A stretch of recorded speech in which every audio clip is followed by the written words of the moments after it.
사랑의 하나님, 주님께로 나오는 새벽길, 비를 맞아 물을 흠뻑 머금은 나무들이 생명의 노래를 부르고 지저귀는 새들의 노랫소리가 아름다운데 청아한 소리, 귀에 은은히 들려오는 주님의 음성이 우리의 마음을 감동케 합니다.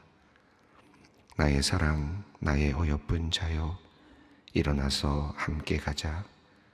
늘 우리를 사랑하시며 우리의 길에 동행하시는 주님, 주님을 친구로 삼아 걸어가는 인생의 길이 참으로 기쁘고 즐겁습니다. 오늘도 주님의 손 붙잡고 가기에 어떤 것도 두렵지 않습니다. 행복한 하루가 되도록 우리를 인도하여 주시옵소서. 하나님, 오늘은 참 뜻깊은 날입니다. 새벽 기도 후 이른 아침 소망 그룹홈 착공 예배를 드릴 수 있도록 인도해 주셔서 감사합니다. 그룹홈에서 생활하는 거주인들이 보다 쾌적한 환경에서 생활할 수 있도록 공간을 새롭게 준비하고자 첫삽을 뜨게 됩니다. 우리 모든 성도들의 마음이 어려운 이웃을 향하여 열리게 하시고 기쁨으로 이 일을 감당하게 하시니 감사합니다. 주님께서 착공부터 준공까지 모든 과정을 주관하여 주셔서 은혜 가운데 멋진 건물이 세워지게 하여 주시옵소서. 공사를 위해 수고하는 모든 관계자들의 안전과 건강을 지켜주시고 모든 것이 계획대로 순적하게 잘 진행되도록 주님께서 살펴주시옵소서. 하나님, 이 시간 소망의 성도들, 특별히 투병 중인 성도님과 가족들을 위하여 기도합니다. 사랑의 주님, 오늘도 병원 입원실에서 새날을 맞거나 수술이 예정되어 있거나 중환자실에서 회복 중에 있는 환자들이 많이 있습니다. 어제 복부의 암 제거 수술을 받고 회복 중에 있는 집사님도 있고 수차례에 걸쳐 항암 치료를 받으며 힘든 시간을 보내고 있는 성도님도 있습니다. 하나님, 주님의 이름을 부르며 도움을 청하는 연약한 주님의 자녀들을 불쌍히 여겨 주시옵소서.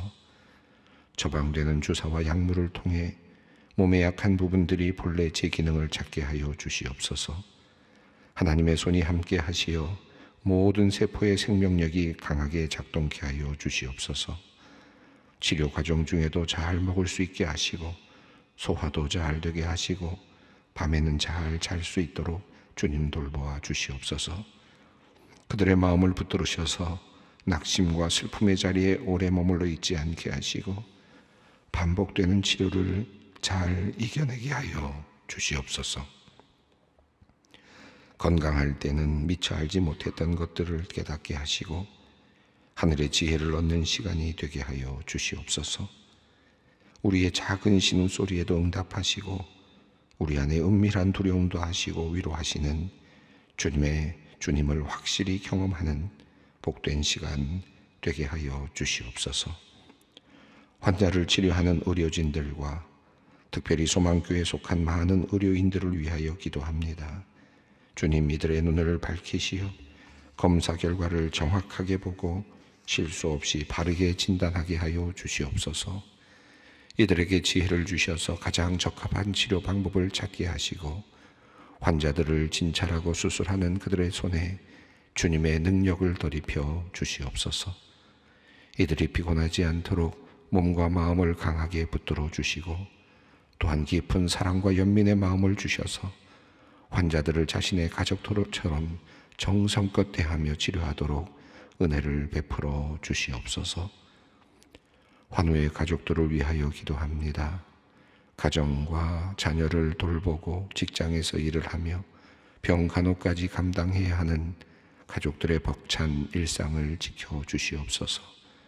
잠깐의 쉼을 통해서라도 하나님께서 공급하시는 새 힘을 얻게 하시고 수고하고 애쓴 뒤에 찾아오는 기쁨과 감사를 맛보게 하여 주시옵소서. 오늘은 또한 소후반기 구역 지도자 수련회와 더불어 다음 주부터 시작될 새로운 학기를 준비하는 날입니다. 하나님, 우리들에게 열정과 사랑을 가지고 지구와 구역을 섬기는 참으로 귀한 교구장, 구역장, 권찰님들을 주셔서 감사합니다. 올해 후반기를 섬기는 모든 구역 지도자들에게 하나님의 성령을 가득 부어 주시옵소서. 맡은 책임을 감당하기 위해 두렵고 떨리는 마음으로 주님 앞에 나와 무릎 꿇을 때마다 놀라운 하나님의 역사와 행하심을 보게 하여 주시옵소서. 이들로 말미암아 우리 모든 구역원들이 평안히 거하게 하시고 이들의 헌신과 섬김으로 주님의 몸된 교회가 더욱 든든히 세워지도록 복을 내려 주시옵소서. 작년 대장암 3기로 치료를 받았는데 얼마 전 검사에서 간과 임파선 전이로 다시 항암 치료에 들어가게 된 40대 여집사님을 위하여 기도합니다. 힘들게 받은 수술과 항암 치료를 마치자마자 또다시 시작해야 하는 그 치료로 낙심하지 않도록 주님께서 위로를 허락하여 주시옵소서. 믿는 자에게 능치 못할 일이 없다 하셨사오니 믿음을 더하여 주시옵소서. 이후의 모든 치료 과정에 하나님께서 함께하여 주시옵소서. 강하게 역사하여 주시옵소서. 감당할 만한 체력 주시고 항암 치료가 순탄하고 완전하게 이루어지도록 주님 인도하여 주시옵소서. 깨끗하게 나음을 받아 사랑하는 가족들과 행복한 시간을 채워가도록 축복하여 주시옵소서. 하나님, 이제 하나님의 말씀 앞으로 나아갑니다. 주시는 말씀을 밝히 깨달을 수 있도록 성령으로 우리의 마음을 조명하여 주시옵소서. 우리의 마음이 흐트러지거나 분산되지 않도록 지켜주시옵소서. 말씀에 집중하게 하시고 또한 말씀을 통해 우리가 하나님께서 원하시는 모습으로 변화되어 가게 하여 주시옵소서. 우리 주 예수 그리스도의 이름으로 기도드립니다. 아멘. 오늘 하나님께서 우리에게 주시는 말씀, 오늘의 말씀입니다. 역대상 17장 1절로 15절 말씀 함께 봉독하겠습니다. 다윗이 그의 궁전에 거주할 때에 다윗이 선지자 나단에게 이르되 나는 백향목 궁에 거주하거늘 여호와의 언약궤는 휘장 아래에 있도다. 나단이 다윗에게 아뢰되 하나님이 왕과 함께 계시니 마음에 있는 바를 모두 행하소서. 그 밤에 하나님의 말씀이 나단에게 임하여 이르시되 가서 내 종 다윗에게 말하기를 여호와의 말씀이 너는 내가 거할 집을 건축하지 말라. 내가 이스라엘을 애굽에서 올라오게 한 날부터 오늘까지 집에 있지 아니하고 오직 이 장막과 저 장막에 있으며 이 성막과 저 성막에 있었나니 이스라엘 무리와 더불어 가는 모든 곳에서 내가 내 백성을 먹이라고 명령한 이스라엘 어느 사사에게 내가 말하기를 너희가 어찌하여 내 백향목 집을 건축하지 아니하였느냐고 말하였느냐 하고 또한 내 종 다윗에게 이처럼 말하라. 만군의 여호와께서 이처럼 말씀하시기를 내가 너를 목장 곧 양떼를 따라다니던 데에서 데려다가 내 백성 이스라엘의 주권자로 삼고 내가 어디로 가든지 내가 너와 함께 있어 내 모든 대적을 내 앞에서 멸하였은즉 세상에서 존귀한 자들의 이름 같은 이름을 내게 만들어 주리라. 내가 또 내 백성 이스라엘을 위하여 한 곳을 정하여 그들을 심고 그들이 그곳에 거주하면서 다시는 옮겨가지 아니하게 하며 악한 사람들에게 전과 같이 그들을 해치지 못하게 하여 전에 내가 사사에게 명령하여 내 백성 이스라엘을 다스리던 때와 같지 아니하게 하고 또 내 모든 대적으로 내게 복종하게 하리라. 또 내게 이르노니 여호와가 너를 위하여 한 왕조를 세울지라. 내 생명의 연한이 차서 내가 조상들에게로 돌아가면 내가 내 뒤에 내 씨 곧 내 아들 중 하나를 세우고 그 나라를 견고하게 하리니 그는 나를 위하여 집을 건축할 것이요 나는 그의 왕위를 영원히 견고하게 하리라. 나는 그의 아버지가 되고 그는 나의 아들이 되리니 나의 인자를 그에게서 빼앗지 아니하기를 내가 내 전에 있던 자에게서 빼앗은과 같이 하지 아니할 것이며 내가 영원히 그를 내 집과 내 나라를 세우리니 그의 왕위가 영원히 견고하리라 하셨다 하라. 나단이 이 모든 말씀과 이 모든 계시대로 다윗에게 전하니라. 아멘.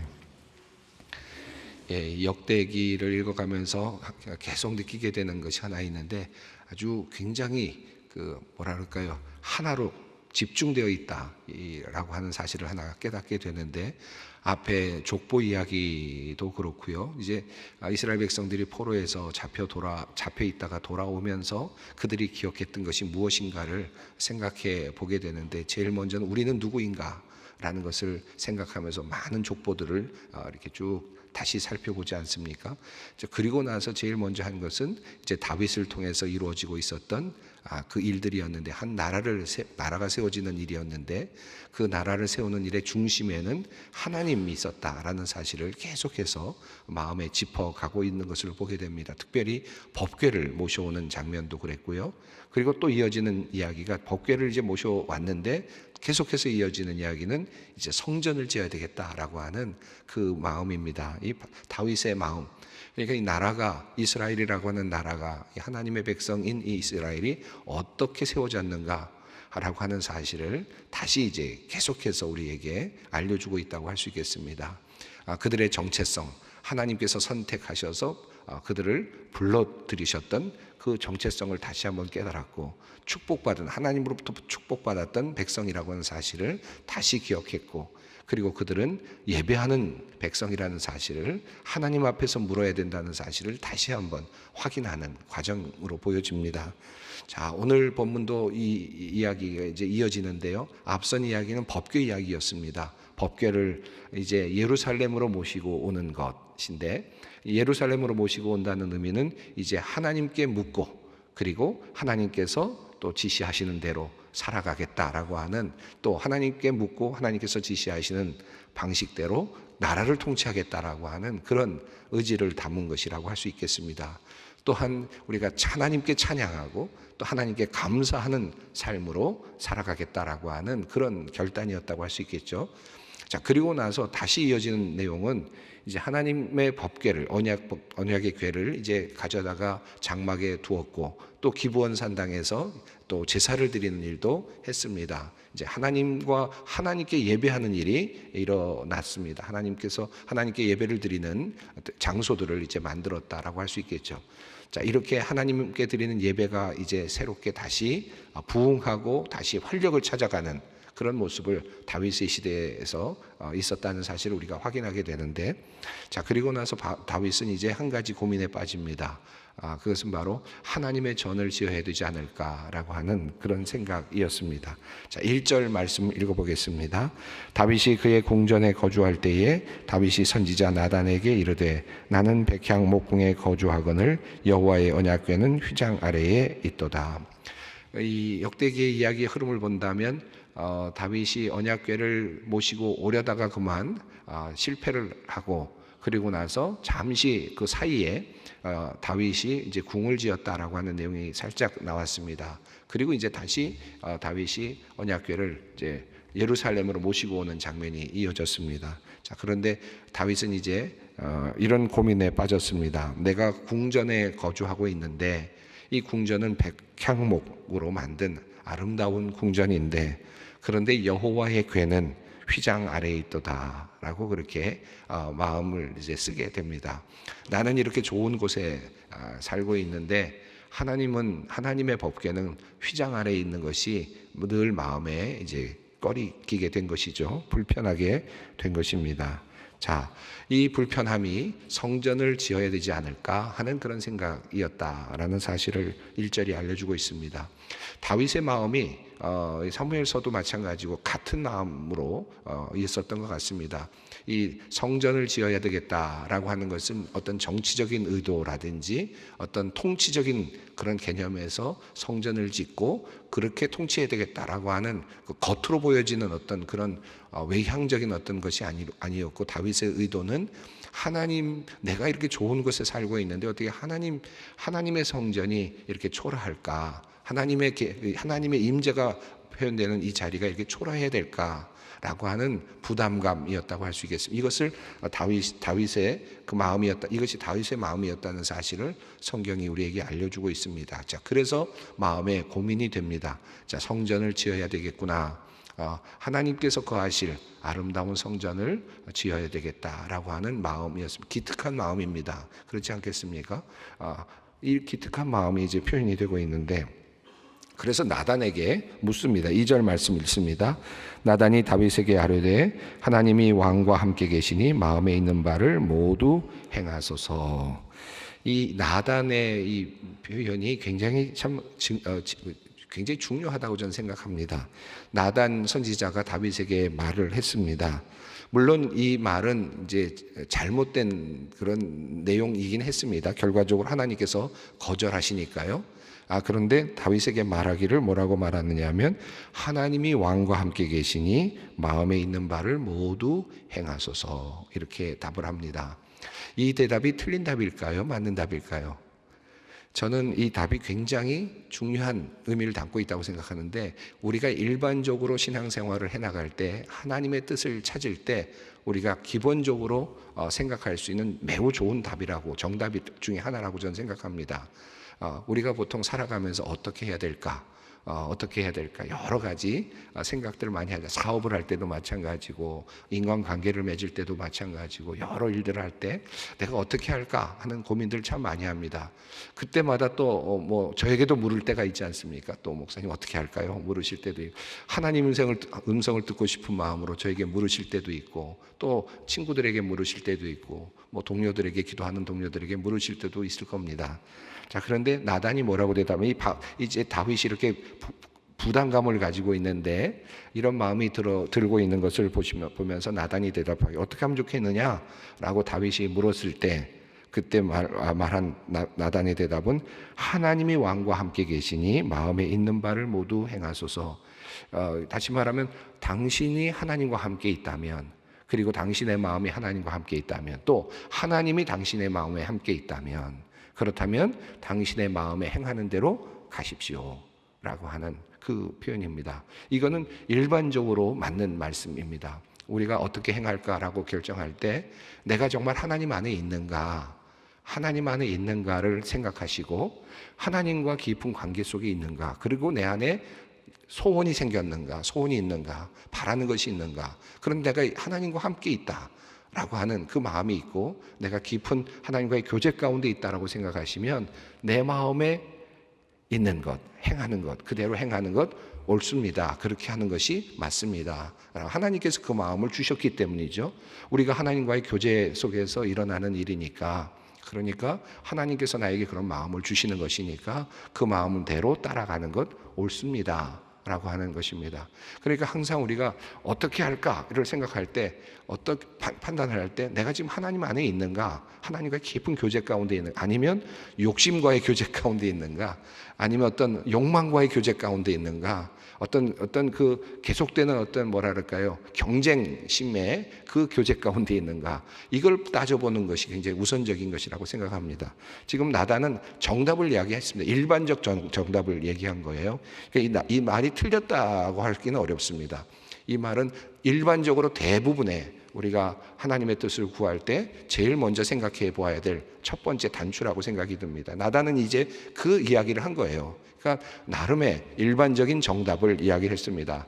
다윗이 마음속에 나름의 부담감이 생겼습니다. 내가 이렇게 좋은 집에 살고 있는데 하나님의 전이 이렇게 허술하니까 내가 마음이 불편합니다. 어떻게 하면 좋겠습니까? 하나님의 전을 지어야 되지 않겠습니까? 나단은 말합니다. 당신이 하나님과 함께 있고 하나님과 깊은 교제 가운데 있어서 주시는 마음이라면 그 마음이 중요합니다 라고 하는 이야기를 한 것이죠. 자, 여기까지는 상담이 잘 이루어졌습니다. 목회적인 상담도 잘 이루어졌고 방향도 잘 잡혔어요. 자, 그런데 문제는 하나님은 이렇게 교제 가운데 있었지만 특별히 한 가지 이 문제에 관해서는 하나님의 특별한 다른 뜻이 하나 있었습니다. 그러니까 일반적으로는 이렇게 진행이 될 수 있지만, 그런데 하나님께서는 이 문제와 관련해서는 조금 더 뭔가 다윗에게도 주시고자 하는 메시지가 있었고, 또 모든 하나님의 특별한 섭리와 계획이 준비되어 있었습니다. 그래서 하나님께서는 나단을 부르시고 말씀하십니다. 3절과 4절을 읽습니다. 그 밤에 하나님의 말씀이 나단에게 임하여 이르시되 가서 내 종 다윗에게 말하기를 여호와의 말씀이 너는 내가 거할 집을 건축하지 말라. 자, 일반적으로는 하나님께서 이런 마음을 주시면 하나님께서 내 마음에 그런 마음을 주시고 소원을 주시면 내가 그 일을 하면 되는데, 나단도 그렇게 대답을 한 거죠. 일반적인 정답을 이야기해 줬습니다. 자, 그런데 하나님께서는 이 일에 관해서는 특별한 의지를 갖고 계셨습니다. 이것만큼은 내가 아직 아니다. 네가 아직 이 건축을 할 수가 없다. 하지 말아라 라고 하는 말씀을 하십니다. 자, 왜 그런 말씀을 하시는지를 이제 하나님께서 말씀하시는데, 나단에게 말씀을 하시는데요. 먼저 5절과 6절 내용을 한번 보겠습니다. 내가 이스라엘을 애굽에서 올라오게 한 날부터 오늘까지 집에 있지 아니하고 오직 이 장막과 저 장막에 있으며 이 성막과 저 성막에 있었나니, 이스라엘 무리가 더불어 가는 모든 곳에서 내가 내 백성을 먹이라고 명령한 이스라엘 어느 사사에게 내가 말하기를 너희가 어찌하여 내 백향목직을 건축하지 아니하였느냐고 말하였느냐 하고. 자, 하나님께서 말씀하시기를 내가 이스라엘 백성들과 함께 해왔는데, 애굽에서부터 나올 때부터 이스라엘 백성들과 함께 하는 모습을 보여주었다는 겁니다. 그들이 배고플 때도 함께 했고, 그리고 목이 말랐을 때도 함께 했고, 적들과 만났을 때도 함께 했고 하는 이 모든 과정에 하나님께서 함께 하셨다. 다시 말하면 이스라엘 백성들이 어디를 가든지 함께 하셨다. 하나님은 고정된 곳에 계시는 분이 아니셨다 라는 것을 분명하게 이스라엘 백성들에게 보여주셨다라는 것입니다. 그리고 하나님께서는 그것 때문에 어떤 누구에게도, 어떤 사사에게도 내가 한 곳에 머물러야 되는데 라고 말한 적이 없다 라고 말씀하십니다. 자, 이 5절과 6절에서 중요하게 지금 말씀하고자 하시는 내용은 뭐냐 하면, 이 다윗에게 그리고 이스라엘 백성들에게 주시고자 하는 메시지가 있다는 것입니다.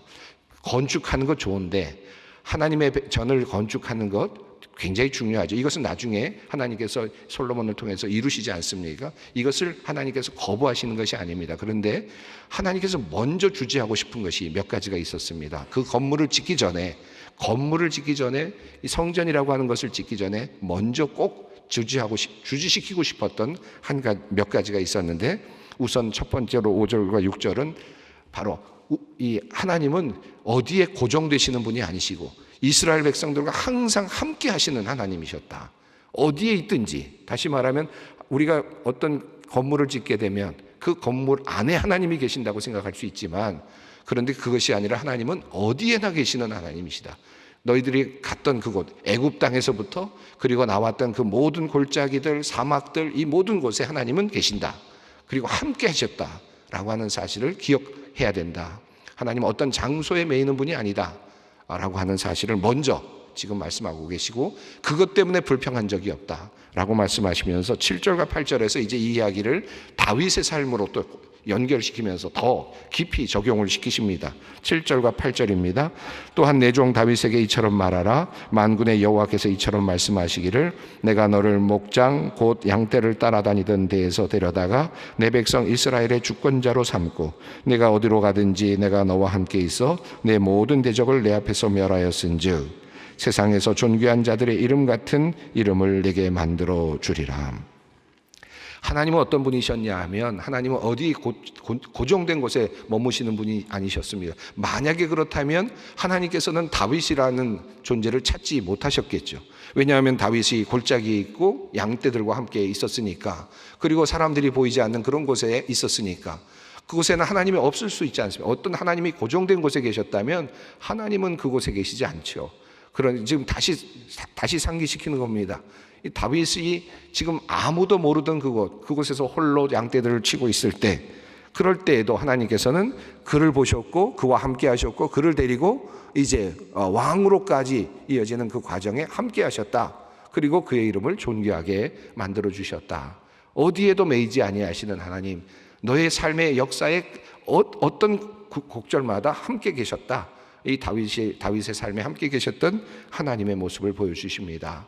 자, 그러니까 어느 장소에 하나님을 잘 모셔드려야지라고 생각하고 있는 다윗, 참 좋은 생각이고 기특한 생각이지만 하나님은 분명하게 말씀하십니다. 나는 어떤 공간에도 매이지 않았다. 그리고 만약에 내가 공간에 매여 있다면 너희를 그렇게 돕지 못했을 것이다 라는 의미입니다.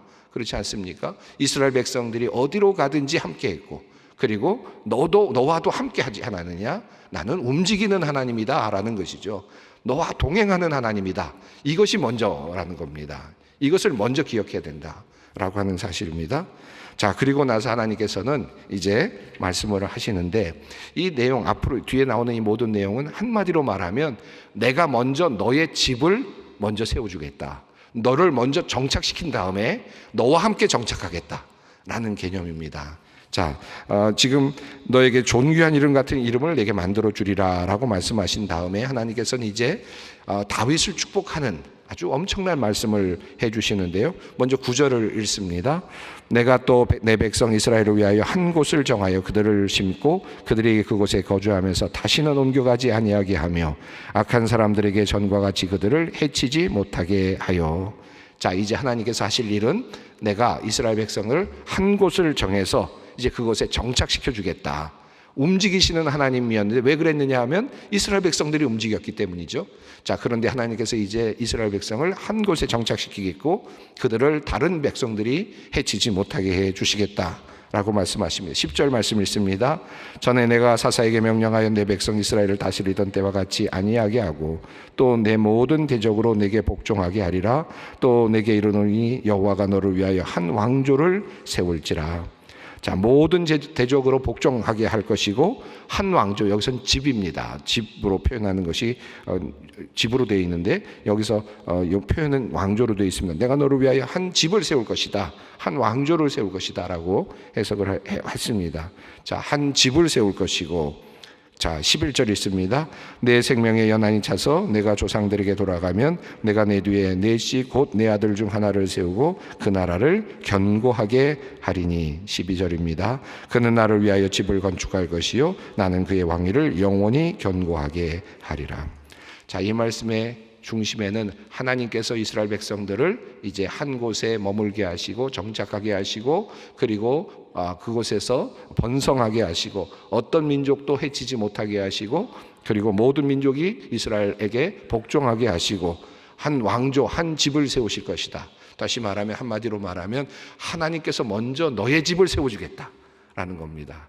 그 다음에 내 집이다 라는 그 말씀이죠. 그래서 하나님께서 아니라고 말씀을 하십니다. 자, 그런데 이미 다윗은 집을 갖고 있지 않습니까? 그래서 다윗은 이미 자기 왕조, 다시 말하면 자기의 왕궁을 이미 지었기 때문에, 그러니까 이미 내 왕궁이 여기 있는데 하나님의 집이 지금 약하다, 지금 미약하다라고 생각을 하고 시작을 하지 않았습니까? 그런데 하나님께서는 다시 말씀하시기를 너의 집을 다시 세우겠다라고. 아직 세워지지 않았다는 거지 않습니까? 어떤 집이란 말이죠? 여기서 말하는 것은, 여기서 우리 개역 성경은 이 왕조라고 설명했는데 이것은 뭡니까? 보이지 않는 집입니다. 이 집, 보이지 않는 집을 하나님께서 먼저 세워나간다. 너의 왕조를 세우고 너의 후손을 통해서 이어가게 할 것이다. 그리고 그 집을 건축하게 될 것인데, 그리고 그 집에서 너는 그의 아버지가 되고 그는 나의 아들이 될 것이다. 나는 그의 아버지가 되고 그는 나의 아들이 될 것이다. 영원한 왕조, 하나님의 나라를 세우겠다라고 하는 그런 말씀입니다. 보이는 집이 아닌 정말 대대로 이어지면서 하나님을 섬기는 백성, 하나님의 아들과 딸로서의 어떤 그런 가족으로서의 집을 세워주시겠다. 나의 가족을 세우겠다라고 하는, 하나님의 가족을 내가 세워가겠다라고 하는 말씀입니다. 여기 아들이라고 하는 이름이 나왔죠. 이것은 나중에 우리가 알 수 있듯이 솔로몬을 직접적으로 지칭하지 않습니까? 솔로몬이 결국 나중에 여호와의 집을 짓지 않습니까? 그런데 사실 그러나 여호와의 성전을 짓는 것이 중요한 것이 아니라 사실 여기서 말하고 있는 것은 더 깊은 의미가 있죠. 하나님께서 이제 예수 그리스도를 통하여, 하나님의 아들이신 예수 그리스도를 통하여 진정한 하나님의 집을 짓는, 하나님의 성전을 짓는 이야기로 사실은 지금 열려 있습니다. 나중에 예수님께서 이 땅에 오셔서 이 성전을 헐라라고 말씀하시면서 내가 사흘 만에 다시 세우겠다라고 말씀하신 것과 연결되는 것이라 할 수 있겠습니다. 결국 이 말씀은 이제 후대에 다윗이 짓는 집이 아닌, 다윗이 하나님께 짓는 그런 건축물이 아닌 영원한 하나님의 성전, 다시 말하면 예수 그리스도를 통하여, 다윗의 후손인 예수 그리스도를 통하여 짓게 되는 영원한 하나님의 성전까지 열려져 있습니다. 그것을 보여주시기 위해서 하나님께서는 다윗에게 나의 집을 짓지 말라라고 그렇게 말씀하십니다. 이것은 강력한 거부, 어떤 징벌적인 거부가 아니라 사랑의, 하나님께서 사랑의 마음을 담고 주시는 거절이라고 할 수 있겠습니다. 내가 먼저 너희 집을 세울 것이다.